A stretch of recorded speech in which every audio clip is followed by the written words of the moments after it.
We are currently standing over the Cowpasture River. And you might wonder, why would you want to be standing on a crazy swinging bridge over the Cowpasture River in Virginia? Well, that's because this happens to be the start of a trail called Pads Creek. Pads Creek is a 9.6 mile trail and starts out with a nice water crossing over the Cowpasture River. It's rated on OnX as a level 6, and is it? I don't know, we're gonna have to drive it and we'll tell you when we're done. Thanks for joining us.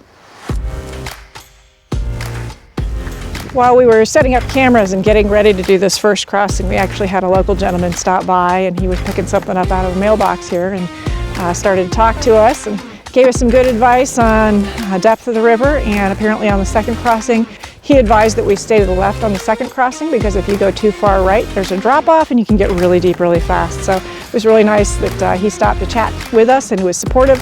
When we told him, he said, well, where are you going? How far? He helped build some houses on the other side. And we told him we were expecting to be able to go all the way through, and he looked at us and kind of laughed. Said, well, he'd driven through there with something many, many years ago, but he left 3 hubcaps behind. So it's a little wicked. And we said, well, that's exactly why we're here. He was double checking, make sure we had a winch, recovery gear, things like that, to make sure that they weren't going to have to come send somebody else out looking for us, I think, later. But really appreciate it when the locals are encouraging and positive and can give you some local intel. So don't be afraid to stop and chat with people that seem like they're friendly and interested in talking to you. The crossing here at the Cowpasture River is a direct right as soon as you start out on the trail. This particular river can get up over 3 feet deep depending on the water levels, so be aware of that. There is a gauge you can check online. Today the gauge is telling us that the crossing here, or the gauge near here, is at 2.3 feet, so we should be just fine. If you've never tackled a water crossing like this before, it might seem just a little intimidating. Driving across a river isn't about speed, but the moment your tires meet that river, you can feel the subtle resistance of the water and the way the rocks beneath can shift with the current. And if you're driving Pads Creek, you'd better get used to that feeling, because this trail is all about the water. The first crossing on Pads Creek near Goshen, Virginia, is all about deep water, and it's probably the deepest one you'll find on the track. The second one, you might want to scout ahead, because it's about distance. And as to that local advice on which side of the creek to stay on, well, you better use your own judgment, because going left here definitely takes you into deep water, whereas taking that straight path will generally keep you out of trouble.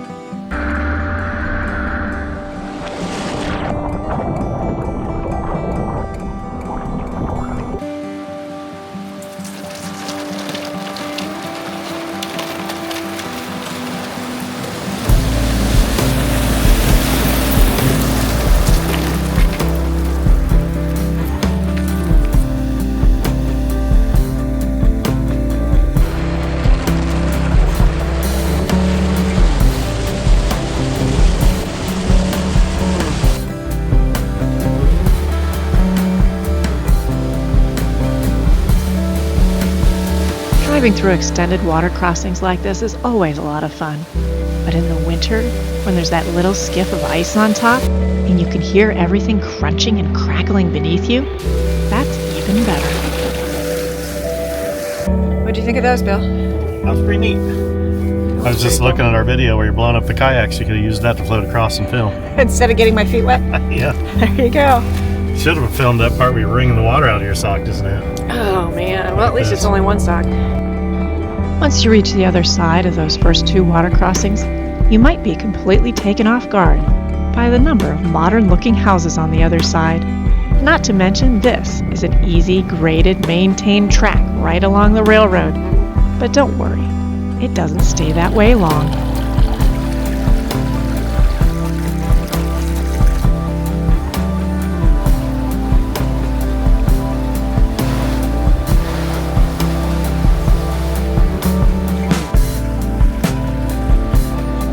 Soon after you pass the sign that says the state maintenance is ended, this trail turns into a nice muddy little 2-track.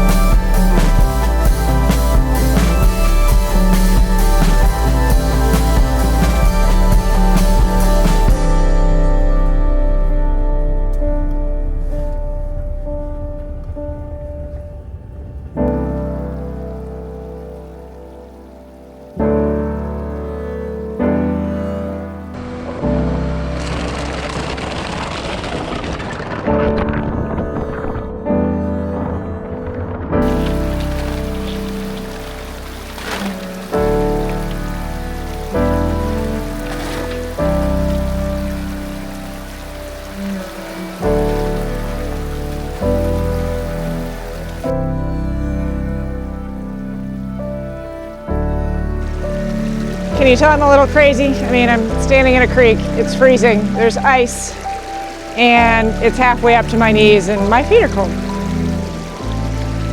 We are now past the sign that says it's the end of maintenance, state maintenance on this road. Once you get past that, you come up to, you're basically driving along the railroad. It suddenly turns into a 2-track, and then you come down into this really cool water crossing with the trestle right behind you. So this is really cool. It's at this point that this track starts throwing that second common water obstacle at you. Mudholes. Big, deep, long, wide, and often of indeterminate depth.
So if you're crazy like me and you want to get the best shots, sometimes you need bigger boots. These may be waterproof, they may be comfortable, but and since they're waterproof, they actually hold water. So I think I'm going to take these off and just perhaps try and dry my feet out for a minute. Though discovery of new mud holes and obstacles may prevent me from drying them out completely, and I'll just have to get out again. So if you ever wanted to know how crazy we are about filming, that's how crazy we are about filming. Shh, don't tell anybody it's 27 degrees and freezing. Oh, here you go. Actually, it's probably, that's probably good. On the foot that's broken, and I can't feel half of it anyway. It is purple where the incisions were from the surgeries. But at least I can walk on it. I can start hiking a little again. Oh, this one's really sopping too. Thank goodness they are wool socks. So believe it or not, my feet are warm even though the socks are sopping wet. The Pads Creek Trail is located not far from Interstate 64 near Clifton Forge, Virginia. If you're looking for curated off-road trails, this particular trail is kind of in the middle of nowhere.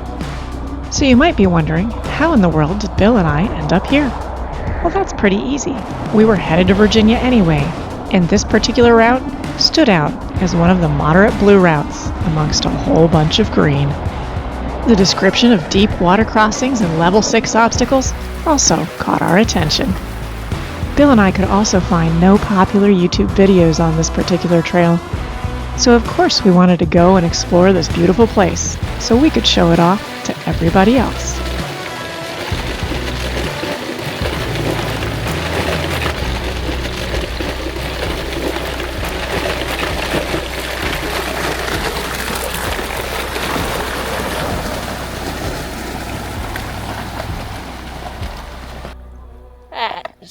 ice. Look at that.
Lots of water crossings, lots of opportunity for really wet boots. A little bit cold on the feet, just a little.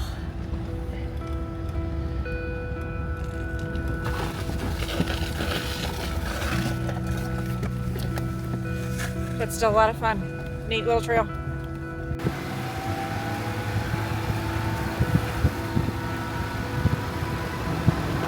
After you pass that last water crossing, the majority of the rest of this road is all basically easy Forest Service road. So the northern end of it, once you get past that, is really easy. A little bit more scenic. The forest here is a little bit healthier than back by the railroad. So it's that harder section is really just a railroad maintenance access, though there are a couple of houses, cabins, and things like that back there too that you want to respect the privacy of the owners. Bill, what do you think so far? Pretty cool, and there are dispersed campsites. I'm starting to see them. Okay, so we are in a section now that is marked as legal for dispersed camping on X. We've seen at least one campsite that has been available. We haven't finished the trail, so I'm imagining there are several more throughout this area. So if you're looking for camping at the end or at the beginning, this is a good place to come.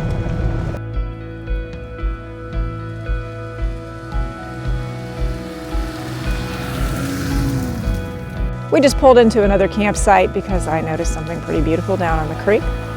This campsite is right next to a creek. You can see there's a fire pit down here behind me. Believe it or not, the hardest obstacle of the entire day was this little mud pit coming in, because that bottom is soft. Everything else today has been rock bottom, and it's been really great. No problems driving through, even if the water's a little bit deep. But this one, coming to this campsite, that was soft. It's a little squirrely, no big deal though.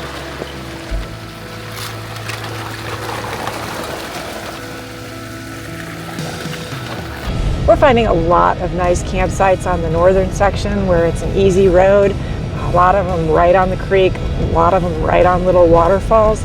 So if you're looking for some good dispersed camping, the north end of Pads Creek has been a perfect place to look for it.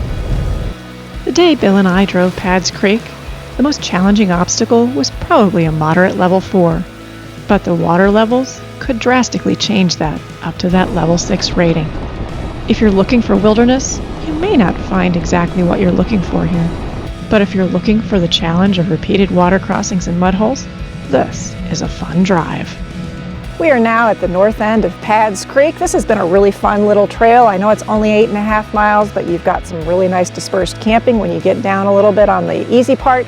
You've got some great water crossings, deep water crossings, shallow water crossings, a handful of mud pits, very scenic woods at the end. So thanks so much for joining us today as we were driving through Pads Creek. If you like this video, please make sure to hit that like button. If you're not subscribed, join us. Please come back, and we'd love to share our next adventure with you. And until we see you again, make sure to go out and find your own adventure.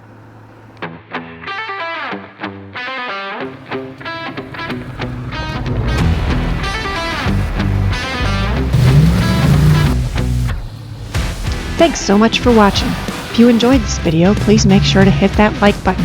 And if you're not subscribed, make sure to consider subscribing too, so you don't miss this next adventure.